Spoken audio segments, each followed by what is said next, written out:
Magandang umaga po. Ako po si Chloe May G. Manales.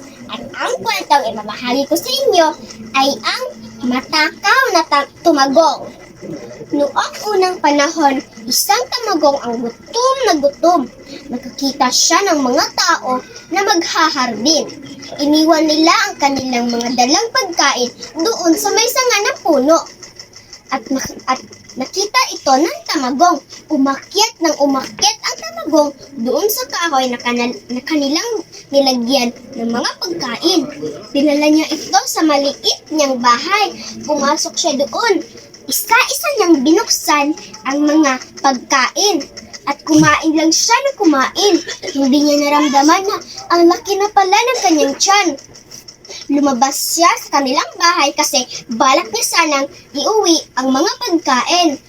Ngunit paglabas niya ay hindi na siya kasya dahil sobrang laki na ng kanyang tiyan. At paano na lang siya makakalabas nito? Tulong! Tulong! Naghanap siya ng tulong.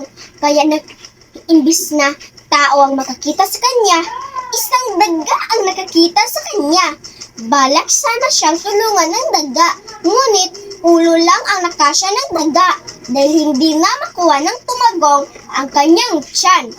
Kaya sabi niya, ano naman kaya ang tulong na magagawa ko sa iyo? Sobrang laki na ng tiyan mo. Kaya inisip ito ng daga. Nakakita siya ng isang armas. Binasak niya ang bahay nito at nakalabas na ang tumagong. Kaya nagpasalamat siya sa daga. Maraming salamat daga.